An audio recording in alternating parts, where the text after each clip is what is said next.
As we know, Frodo sailed to Valinor at the end of The Lord of the Rings, along with Bilbo, Gandalf, Elrond and Galadriel. The movies mentions that the elves gave the two hobbits a special permission, but a ticket to Valinor is not easy to obtain. Who gave Frodo and Bilbo permission to travel to the Immortal Lands? More importantly, how was this decision made? In this video, thanks to Tolkien's letter, we discovered the hidden background to this permission and how Frodo and Bilbo managed to set out for the Immortal Lands. If you watched the Did Frodo Fail video I posted a few weeks ago, you know that Tolkien thought a lot about Frodo's role in the destruction of the ring. In fact, Frodo fails to throw it into Mount Doom of his own volition. The ring was too strong at that moment, and the hobbit was too tired.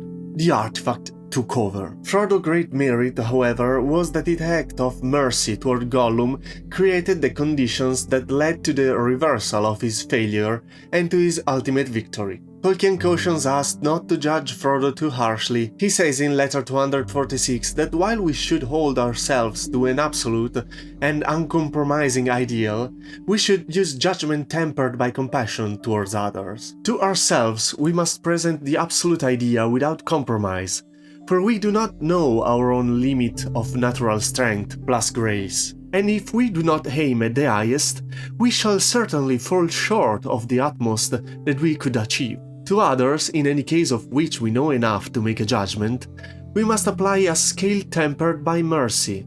That is, since we can with good will do this without the bias inevitable in judgments of ourselves, we must estimate the limits of another's strength and weigh this against the force of particular circumstances.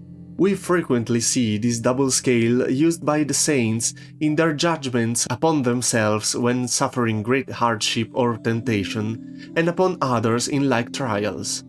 Although Frodo does not succeed in casting the ring into the fire, he used all his strength to get there, and therefore Tolkien does not consider his a moral failure. That appears to have been the judgment of Gandalf and Aragorn, and of all who learned the full story of his journey. Certainly, nothing would be concealed by Frodo, but what Frodo himself felt about the events is quite another matter. Frodo suffered the pains of hell on the journey, was wounded, tortured, and finally defeated by the ring on the brink of victory. After the destruction of the ring, Frodo seems calm at first. He appears at first to have had no sense of guilt, and there was Frodo, pale and worn, and yet himself again. And in his eyes there was peace now, neither strain of will, nor madness, nor any fear. The quest is achieved, and now all is over, said Frodo. He was restored to sanity and peace, but then he thought that he had given his life in sacrifice.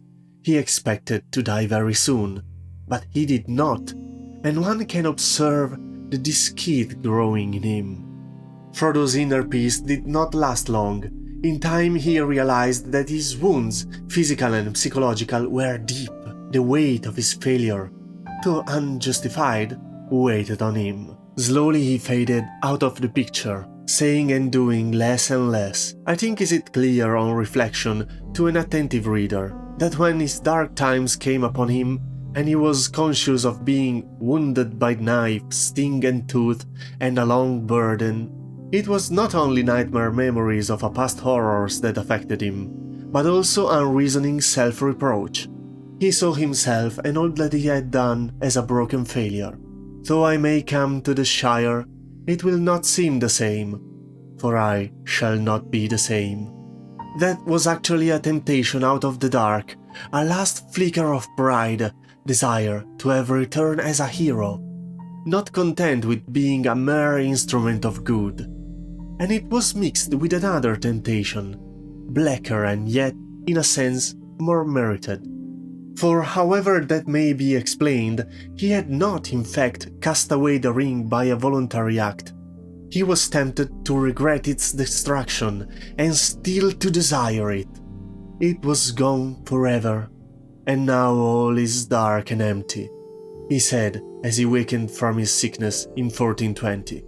But his psychological distress did not go unnoticed. Arwen was the first to observe the sign, and gave him her jewel for comfort, and thought of a way of healing him. Arwen does not appear much in the books except in Rivendell, but at the end of it all, after Aragorn's coronation and their union, we finally see her talking to Frodo. The Queen Arwen said, "A gift I will give you, for I am the daughter of Elrond. I shall not go with him now when he departs to the heavens, for mine is the choice of Luthien, and as she, so I have chosen both the sweet and the bitter. But in my stead you shall go, ring-bearer, when the time comes, and if you then desire it. If your hearts grieve you still, and the memory of your burden is heavy, then you may pass into the west, until all your wounds and weariness are healed. But wear this now, in memory of Elstone and Evenstar, with whom your life has been woven." And she took a white gem like a star that lay upon her breast hanging upon a silver chain, and she set the chain about Frodo's neck. "When the memory of fear and the darkness troubles you," she said, "this will bring you aid." But Arwen could not personally give Frodo permission to travel to Valinor, because she did not have the authority to do so. So how did she do it? It is not made explicit how she could arrange this. She could not, of course, just transfer her ticket on the boat like that. For any except those of Elvish race, sailing west was not permitted, and any exception required authority. And she was not in direct communication with the Valar, especially not since her choice to become mortal. What is meant is that it was Arwen who first thought of sending Frodo into the west, and put a plea for him to Gandalf, direct or through Galadriel or both, and she used her own renunciation of the right to go west as an argument. Her renunciation and suffering were related to and enmeshed with Frodo's. Both were part of a plan for the regeneration of the state of man. Her prayer might therefore be especially effective, and her plan have a certain equity of exchange. No doubt it was Gandalf who was the authority that accepted her plea. The appendices show clearly that he was an emissary of the Valar, and virtually their plenipotentiary in accomplishing the plan against Sauron. He was also in a special accord with Círdan, the shipmaster, who had surrendered to him his ring and so placed himself under Gandalf's command. Since Gandalf himself went on the ship, there would be, so to speak, no trouble either at embarking or at the landing. Although Frodo's journey seems to have been dictated by a promise made by Arwen, the real authority behind his departure was that of the Valar, represented by Gandalf. It is clear, of course, that the plan had actually been made and concerted by Arwen, Gandalf and others before Arwen spoke, but Frodo did not immediately take it in.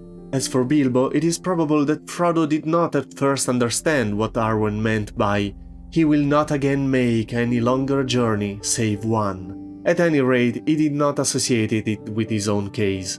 When Arwen spoke in Third Age 1319, he was still young, not yet 55, and Bilbo 78 years older. But at Rivendell, he came to understand things more clearly. The conversation he had there are not reported, but enough is revealed in Elrond's farewell. As Frodo stood upon the threshold, Elrond wished him a fair journey and blessed him, and he said, "I think, Frodo, that maybe you will not need to come back, unless you come very soon. For about this time of the year, when the leaves are gold before they fall, look for Bilbo in the woods of the Shire. I shall be with him." These words no one else heard, and Frodo kept them to himself.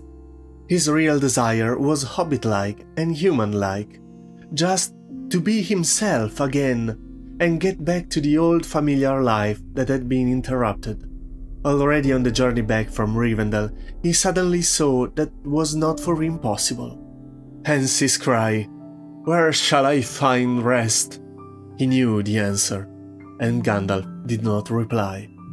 Frodo's journey to Valinor was not simply a gift from the elves, but the result of a thoughtful and planned decision by Arwen, Gandalf and others. Frodo was crushed by the weight of his burdens, but he received the gift of healing and peace in a place where the wounds of Middle-earth could not reach him. Through Frodo, Tolkien reminds us the importance of mercy, sacrifice and compassion. Even the greatest hero can bear deep scars, but there is always hope for healing. His journey to Valinor represents both an end and a new beginning, a time of reflection and peace before his final destination.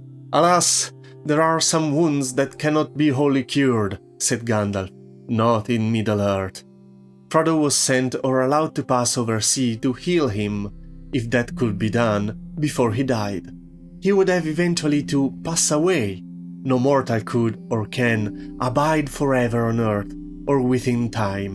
So he went both to a purgatory and to a reward, for a while. A period of reflection and peace and a gaining of a true understanding of his position in littleness and in greatness, spent still in time amid the natural beauty of Arda unmarred, the earth unspoiled by evil.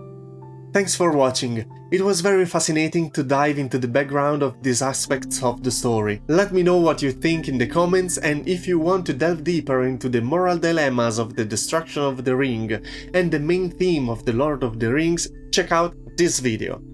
I thanks my Patreon for their support and wish you, as always, good reading and good writing. Bye!